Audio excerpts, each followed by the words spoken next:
ఈ వ్యాఖ్యల యొక్క గూఢార్థాన్ని లేదంటే అర్థాన్ని విపక్షాలు తప్పుగా అన్వయించుకున్నాయి అనుకోవాలా? ఎందుకంటే బీజేపీ కూడా అఫీషియల్గా రెస్పాండ్ అయింది. నిన్న ఈ ఐటీ వింగ్ ఇన్ఛార్జి మాట్లాడారు, ఇక్కడ మాట్లాడారు, కేటీఆర్ గారు అయితే ట్వీట్ చేశారు. 1000 కోట్ల రూపాయలు తెలంగాణ కేటీఎం అని. గాంధీ కుటుంబానికి అవసరమైతే తెలంగాణ కార్యకర్తలందరూ కూడా చందాలు వేసుకొని ఒక 1000 కోట్ల రూపాయలు ఇవ్వడానికి సిద్ధంగా ఉన్నారు. వాళ్ళకి డబ్బులు అవసరం లేదు, డబ్బులంటేనే లెక్క చేయని వాళ్ళు అనేటువంటి ఒక సెన్స్ తోటి మాట్లాడిన మాటలుగా అట్లా చూడలేదా మీరు? ముందుగా నమస్తే అండి, మీకు టీవీ5 ప్రేక్షకులకి, కో ప్యానలిస్టులకి శుభోదయం. ఇప్పుడు కాంగ్రెస్ పార్టీ చెప్తున్న అంశం, రేవంత్ రెడ్డి చెప్తున్న అంశం పెద్ద రాకెట్ సైన్స్ ఏం కాదు. ఇది అందరికీ జగమెరిగిన సత్యమే. కప్పం కట్టాలి ఢిల్లీకి అనేది కాంగ్రెస్ పార్టీ అధికారంలో ఉన్న సందర్భంలో ప్రతి సందర్భంలో జరుగుతూనే వస్తుంది. ఇప్పుడు కూడా చూస్తూనే ఉన్నాం. ఇక ఆయన బహిరంగంగానే ఒప్పుకున్నాడు ఆ విషయాన్ని. ఇప్పుడు మొన్న జరిగిన బీహార్ ఎన్నికలకు కూడా వీరే సర్దిండే ఎన్నికలకు, అంతకుముందు జరిగిన మహారాష్ట్ర ఎన్నికలకు కూడా సర్దిండు అని చెప్తా ఉన్నారు కదా. ఇప్పుడు అధికారంలో ఉన్న పార్టీ కాంగ్రెస్ పార్టీ 3 రాష్ట్రాల్లో అధికారంలో ఉంది. హిమాచల్ ప్రదేశ్లో పరిస్థితి లేదు. ఇక్కడ ఈయన నేను ఏదైనా చేస్తా, మీకు కప్పం కడతా అని చెప్పి ముందు ఒప్పందం చేసుకొని అధికారంలోకి వచ్చిండు. ముఖ్యమంత్రి పీఠం మీద కూర్చున్నాడు. ఇప్పుడు దానికి కొనసాగింపుగానే బహిరంగంగా చెప్పిండు. మీరు ఎవరైనా ఇప్పుడు రాష్ట్ర ప్రజలకు కూడా ఒక సందేశం ఇచ్చినట్టండి రేవంత్ రెడ్డి గారు. మీరు మా నుంచి ఏమీ ఆశించకండి, అభివృద్ధి ఫలాలు ఆశించకండి. మేము కట్టేటివి చేసేటివి చేసినా ఎంత చేసినా కానీ మీ అభివృద్ధి కోసం కాదు, మిమ్మల్ని అభివృద్ధిలో భాగస్వాములను చేయడం కోసం కాదు. మాకు కట్టేటివి చాలా ఉన్నాయి, అప్పులు అక్కడ కట్టాల్సిన అవసరం ఉంది, లేదనుకుంటే నా కుర్చీ కూడా పోతుందని చెప్పి ఒక సంకేతము తెలంగాణ సమాజానికి స్పష్టంగా రేవంత్ రెడ్డి గారు ఇచ్చారు. దీంట్లో ఏమి ఇక్కడ తెలంగాణ ప్రజలు ఇస్తారు డబ్బులను, తెలంగాణ ప్రభుత్వం నుంచి అనో కాదు కదా, ఇక్కడ కాంట్రాక్టర్ల నుంచి కాదు కదా. కాంగ్రెస్ కార్యకర్తలందరూ గనక జమ చేస్తే ఒక 1000 కోట్లు అవుతాయి, గాంధీ కుటుంబం కోసం ఇస్తామని. ఏమి ఇప్పుడు భారతదేశంలో రాజకీయ పార్టీలన్నీ చందాలు వసూలు చేయటం లేదా? పెద్ద పెద్ద వ్యాపారస్తుల నుంచి, కాంట్రాక్టర్ల నుంచి 100 కోట్లు వసూలు చేస్తున్నారు కదా. కార్యకర్తలు ఇస్తే తప్పేముంది? పాత రోజుల్లో అదే కదా. 70కి ముందు కమ్యూనిస్టులు కానీ అన్ని పార్టీలు కూడా, బీజేపీ కూడా చందాలు వసూలు చేసేవాళ్ళు కదా సార్. ప్రజల దగ్గర చందాలు వసూలు చేసి పార్టీలు నడుస్తున్నాయి, అందరికీ తెలిసిన విషయమే, జగమెరిగిన సత్యం, దాంట్లో ఏం డౌట్ లేదు, రెండో ఆలోచన లేదు. వీరు గాంధీ కుటుంబానికి కప్పం కడుతున్నా అని చెప్తా ఉన్నాడు, గాంధీ కుటుంబానికి డబ్బులు ఇవ్వాలి మనం అని చెప్తా ఉన్నాడు. ఇక్కడ కాంగ్రెస్ పార్టీకి ఇస్తున్నా అని చెప్పట్లేదు. కాంగ్రెస్ పార్టీ తీసుకుంటుంది, చందాలు తీసుకుంటుంది, లేకుంటే అక్రమ మార్గాల్లో తీసుకుంటుంది, అన్ని రకాలుగా తీసుకుంటుంది, కాబట్టి ఆ పార్టీ నడుస్తుంది.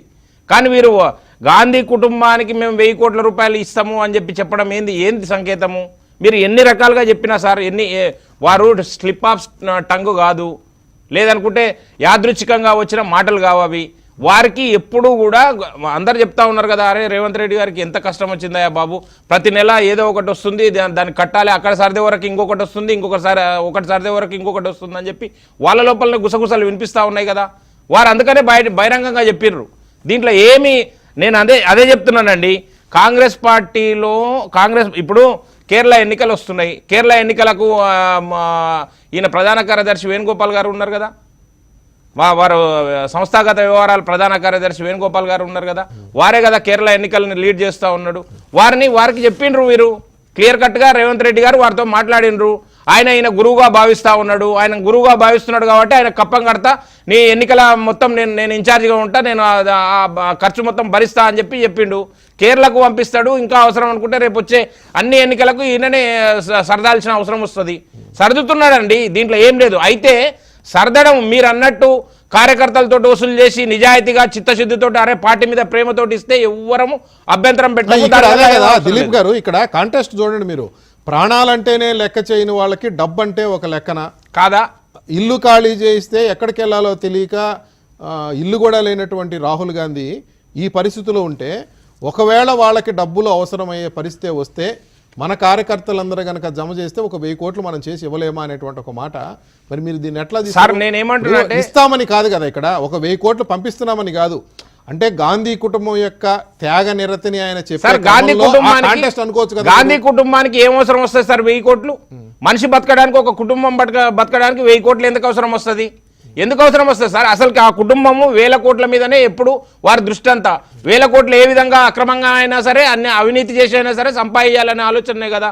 ఒకటంటే ఒకటి చెప్పండి, కాంగ్రెస్ పార్టీ పాలనలో అవినీతి ద్వారా 100 కోట్లు 1000 కోట్లు అక్రమాలు జరిగిన సందర్భాలు చూస్తున్నాం కదా, దృష్టాంతాలు చూస్తూ ఉన్నాం కదా.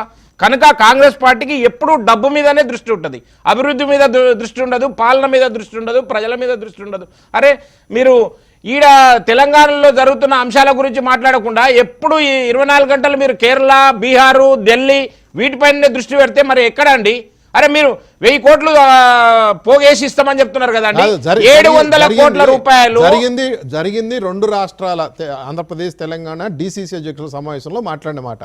కాంగ్రెస్ పార్టీ యొక్క గొప్పతనాన్ని, మళ్ళీ కాంగ్రెస్ ఈ దేశానికి అవసరం అనేటువంటి చెప్పే క్రమంలో ఈ వ్యాఖ్యలను కాంటెస్ట్ అది కదా. నేను కాంటెస్ట్ కాదు, మీరు అంతర్లీనంగా ఏమన్నా చెప్పుకోండి. వారు ఎట్లన్నా ఇప్పుడు మన చెప్పిండు నేనే రాజు నేనే మంత్రి అన్నాడు, దాని తర్వాత మళ్ళీ ప్లేట్ ఫిరాయించిండా లేదా, నేనే ముఖ్యమంత్రిని నేనే మున్సిపల్ మంత్రిని, అందుకని అట్లా ఆ కాంటెస్ట్ లో చెప్పినా అని చెప్పి. కానీ అహంకారంతో కూడిన మాటలా వారు మాట్లాడినాయి. అంతకుముందు మాట్లాడిన మాటలు మనం ఏ విధంగా విశ్లేషించడం? ఆయన నేనేం రాజు నేనే మంత్రి, ఈ రాష్ట్రానికి నేనే నిజాం నవాబ్ని అనుకుంటున్నాడు, కనుకనే ఇప్పుడు కప్పం కడుతున్నాడు. అప్పుడు ఔరంగజేబు కప్పం కట్టినట్టు, నిజాం నవాబు ఔరంగజేబు కప్పం కట్టినట్టు ఈయన కప్పం కట్టడం కోసం ఢిల్లీ పెద్దలకు కప్పం కడుతున్నాడు. ఆ దాంట్లో భాగంగానే 1000 కోట్ల రూపాయలు వసూలు చేయాలి, కట్టాలి. ఏ విధంగా వసూలు చేస్తారండి 1000 కోట్ల రూపాయలు? ఎట్లా చేస్తారు? అవినీతి కాంగ్రెస్ పార్టీకి సభ్యత్వం, ఐ థింక్ మానవతారాయ్ గారు ఉన్నారు కాంగ్రెస్ పార్టీ, ఆయన మాట్లాడతారేమో. కాంగ్రెస్ కార్యకర్తలు అన్నప్పుడు కార్యకర్తల నుంచి వసూలు చేసే పరిస్థితి ఉండదా? చెయ్యండి, నేను అదే చెప్తున్నా. మీరు 1000 కోట్లు చేస్తారా, 1,00,000 కోట్లు చేస్తారా? మీరు ఢిల్లీ గురించి ఆలోచన చేస్తారా, తెలంగాణ గురించి ఆలోచన చేయరా? సార్ 9,000 కోట్ల రూపాయలు వారు దాచుకున్న డబ్బులు సార్. విశ్రాంత ఉద్యోగులు, ఈ రాష్ట్రంలో విశ్రాంత ఉద్యోగులు 9,000 కోట్ల రూపాయలు వారు దాచుకున్న డబ్బులు నెలకు 700 కోట్ల రూపాయలు ఇస్తామని చెప్పి ఇవ్వకపోతే మొన్నటికి కొత్తగూడెం మానవతారాయ్ గారికి తెలుసు, కొత్తగూడెంలో ఒక ఎస్ఐ చనిపోతే శవాన్ని తీసుకుపోవడానికి కూడా డబ్బులు లేవండి. వారి మిత్రులందరూ కలిసి డబ్బులు చందాలు వేసుకొని ఆ శవాన్ని తీసుకొని పోయారు. ఆ ఎస్ఐకి రావాల్సిన బెనిఫిట్స్ ఎంత తెలుసా సార్? 55 లక్షల రూపాయలు. ఈ రాష్ట్ర ప్రభుత్వం 55 లక్షల రూపాయలు వచ్చే ఒక కుటుంబానికి, వారి భార్యనేమో చనిపోయిందేమో ఎస్ఐ గారు, అక్కడ రిటైర్డ్ ఎస్ఐ గారు, వారి భార్య హైదరాబాద్ హాస్పిటల్లో ఉంది, అంత్యక్రియలు చేయడం కోసం ఎవరు లేరు. ఆయనకు రావాల్సిన బెనిఫిట్స్ 55 లక్షలు ఉన్నాయి. బిచ్చగాడు అయిపోయింది ఈ రాష్ట్రంలో. ఒక రిటైర్డ్ ఉద్యోగి దాచుకున్న తన సొంత డబ్బుల్ని 9,000 కోట్ల రూపాయలు మురుగుతున్నాయి రాష్ట్ర ప్రభుత్వం దగ్గర. 700 కోట్ల రూపాయలు నెలకు విడుదల చేస్తామని చెప్పి ఈ ప్రభుత్వమే చెప్పింది. అవి చేస్తలేదు, దాని మీద దృష్టి లేదు.